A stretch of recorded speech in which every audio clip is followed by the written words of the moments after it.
This video will teach you some foundational counseling and communication skills that are used during motivational interviewing to create warm, supportive, and collaborative context for clinician-patient interactions. The OARS approach consists of 5 counseling techniques that with practice will help you become an effective listener and communicator during any type of interaction. OARS stands for Open-Ended Questions, Affirmative Statements, Reflective Statements, and Summary Statements. Let's talk through each one of these strategies individually. Let's first talk about open-ended questions. Open-ended questions are questions that aim to elicit detailed responses. In contrast, closed-ended questions are questions that could be answered by a yes or no response. As illustrated by the examples in this table, an appropriate response to the closed-ended question, "Do you eat a healthy breakfast every day?" would be yes. But we potentially receive so much more information if we ask the open-ended question, "What do you typically eat for breakfast?" In response to this question, someone might describe their breakfast in detail and also explain any nuances of interest, such as how their breakfast routine changes between the weekdays and weekends. As might be apparent by the other closed-ended questions in this table, sometimes these closed-ended questions can be somewhat leading and do not prompt conversation. Rather, they often shut down conversation and limit details. Open-ended questions invite the patient to reflect on their own experiences, think critically about these experiences, and provide a detailed narrative about the topic at hand. So instead of asking, "Is your weight making you feel depressed?" a better question would be, "How does your weight influence your mood and self-perceptions?" Instead of, "Is your job stressful?" "Tell me about your job and how it makes you feel." Instead of, "Don't you know you will get diabetes if you don't quit drinking soda?" How about, "What connection, if any, do you see between your diet and diabetes?" Use of open-ended questions helps us reach our goal of information exchange, not information giving, during motivational interviewing. Let's think through information giving versus information exchange to understand these concepts better. Information giving is a one-way process, much like a lecture or monologue. During information giving, the clinician combines facts with interpretation and persuasion. They decide what to assess and what information to provide. They reinforce passivity in the patient because they're the ones doing all the talking. They also ask lots of closed-ended questions, which doesn't elicit conversation. Sometimes this is okay, especially when a patient is eager to learn and already motivated to change. But information giving does not always allow for tailoring of information or engaging the learner or patient to be part of the discovery process. In contrast, information exchange is a much more collaborative process where both members of the conversation are contributing and learning. During information exchange, the clinician elicits needs and knowledge by asking questions like, "What would you most like to know about obesity? How much do you know about how obesity affects health?" The clinician also shows respect for the patient by asking permission to provide information. When information is provided, it is provided as a suggestion to be considered, not a definitive prescription or fact. This is accomplished by using statements such as, "Some clients say that it helps to set weekly SMART goals for exercise."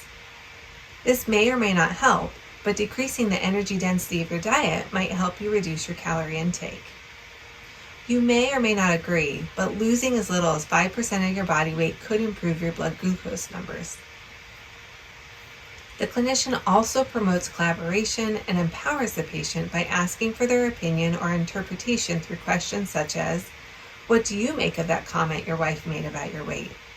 Or, "What does this diabetes diagnosis mean for your future?" During a motivational interview or other counseling session, our goal is to learn as much as we can about our patients. Thus, we want to encourage our patients to talk and provide us with useful information that can be used to tailor our approaches and education.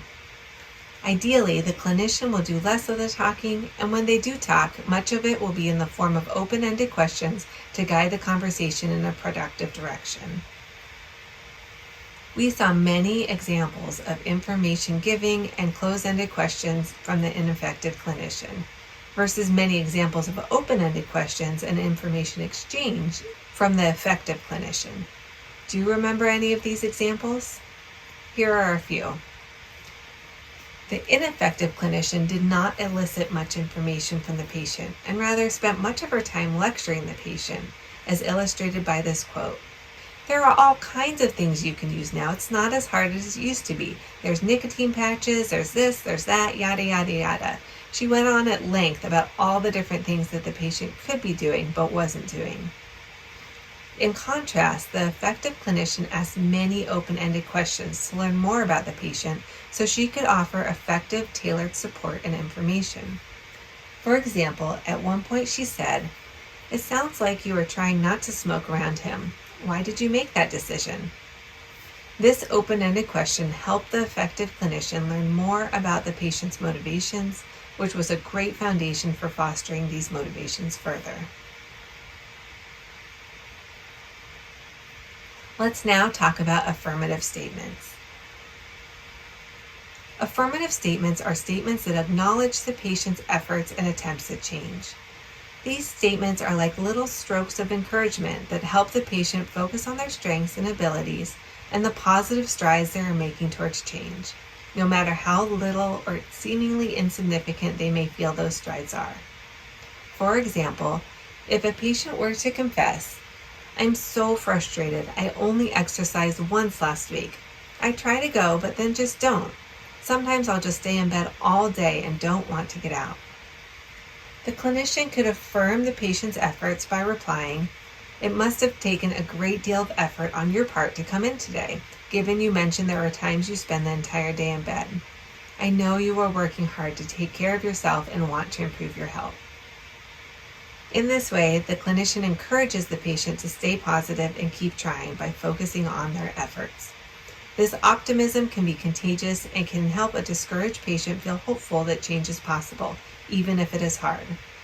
These affirmations also aim to help magnify strengths and motivations so that barriers and challenges are de-emphasized. Some other examples of affirmative statements include, "That was quite an accomplishment. You have really done well this week. Congratulations, you stuck with your plan. You are really putting a lot of effort into this. It took a lot for you to come in today, but you made it. You really handled that situation well." Overall, these statements express kindness, warmth, and support, all of which help build rapport with your patient and stoke their motivation by helping them feel they are making strides towards their goals.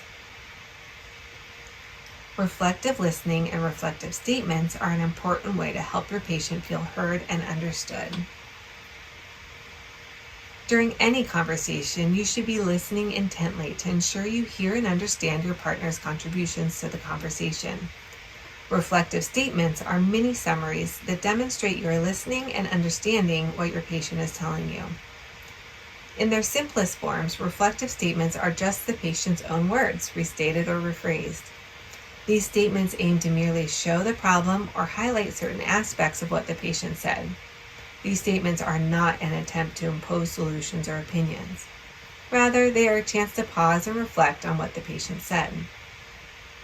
These statements can also be a chance to clarify and ensure you understand by reflecting on the patient's statements with questions such as, "Is this what you mean?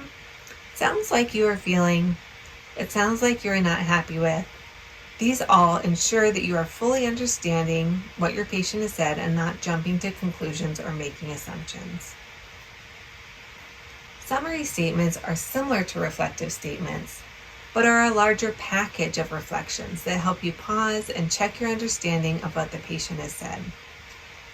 These summary statements are also a great opportunity to pull together several different thoughts the patient conveyed throughout the conversation, to highlight strengths, motivations, and benefits of change. As an example, a clinician could summarize a conversation about a patient's diabetes concerns by saying, "So to summarize what I've heard you say, is that you have been more concerned recently about your diabetes. You want to get control in order to feel better and prevent complications. You also have a significant motivation in your grandchildren. You want to feel good enough to enjoy spending time with them. On the other hand, you are feeling overwhelmed with fatigue, as you said, and you are having a tough time right now. These summary statements shouldn't recap everything said during the conversation, but rather should focus on the most important tidbits that will guide the next part of the conversation or actions the patient should take once they leave your office. The clinician chooses what to include and emphasize, and this most likely includes the patient's concerns about change, the problems they've recognized, their optimism about change, and any ambivalence they're still feeling. Overall, these summary statements can be a really important way to leave a lasting impression on the patient by creating a clear memory of the conversation and highlighting the most productive aspects of the conversation that will support their motivation and change efforts. Do you remember the OARS strategies from the Effective Physician? I encourage you to go back and rewatch these videos to see if you can identify her use of open-ended questions, affirmations, reflective statements, and summary statements. There are many great examples. Here are just a few. At one point she says, "You have a lot of things going on, and smoking is a great way to relax and de-stress." This reflection helped recap the patient's feelings about smoking. "Right now it feels too difficult to manage or try." This statement provided some empathy and reflected on the patient's feelings about trying to change. "The risks were so scary then that it forced you to stop, but they are not so scary now." This statement also reflected on the patient's feelings about her motivations to stop smoking when she was pregnant versus now. As an example of an effective summary statement, toward the end of the conversation, the clinician said, "It sounds like there are a lot of reasons why you would like to quit. You've been successful at quitting in the past, but you're just feeling a little bit hesitant about your ability to do it.